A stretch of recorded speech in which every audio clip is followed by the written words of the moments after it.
You're watching On the Move on Yahoo Finance. I'm Julie Hyman. Let's get some of the latest healthcare related headlines now related to coronavirus, including what's happening with the World Health Organization. Once again, it's become a political football. Anjalee Khemlani is covering that for us. So there are threats now from President Trump to withhold all funding from the WHO? That's correct. He said that he is going to be making that threat of a temporary funding cut permanent if the WHO, World Health Organization, does not reform, in quotes, in the next 30 days. And that's something that is not entirely just the U.S. alone. There were concerns yesterday at the World Health Assembly just about the role that China has played and how to move on from that, as well as hold them accountable. We did see, a showing of the 2 billion commitment from President Xi towards, support of the outbreak.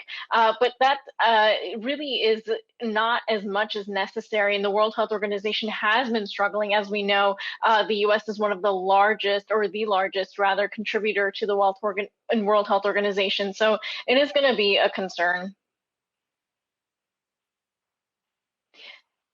Adam, did you want to chime in on this situation, or this situation with what the president had to say yesterday? I do have a question for Anjalee, but it has to do with the president's taking of the drug I can't pronounce. No one seems to be able to. I'll let you pronounce hydroxychloroquine. It. Thank you. What's the reality of that? But more important, Nancy Pelosi, I don't know if she was just trying to egg him into some kind of tweet storm or not. She called him morbidly obese. And we know that goes right for the jugular with this president.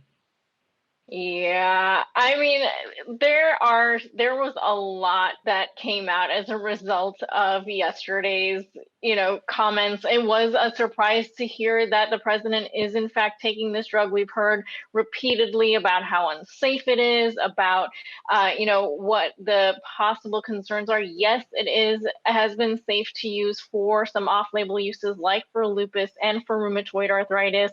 But what the reactions could be for someone with coronavirus are still untested. We have heard anecdotal evidence on both sides where there has been harm proven or patients have been just fine.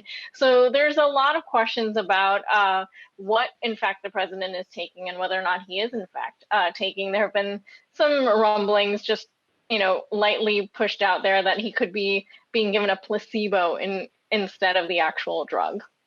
In any case, among the tests that have been done, I don't believe any have been done prophylactically, right?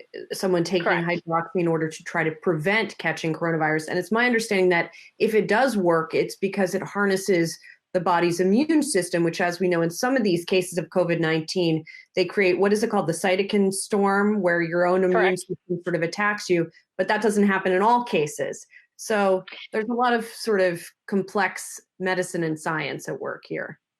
Absolutely, yep. And that's the thing that, the trials are supposed to be. And we know that the FDA also released that warning that, the drug may not, in fact, be potent or work at all. And so really still questions remaining. No trials have been done. So as with the vaccines and the other treatments that we've been looking at, waiting to hear about that, Julie. Hey investors, Zach Guzman here. Are you interested in learning more about the markets and getting the latest financial news? Well, then click right here to subscribe to our Yahoo Finance YouTube channel. Get the latest up-to-the-minute market analysis, big interviews in the world of finance, and information on how to manage your money every day wherever you are.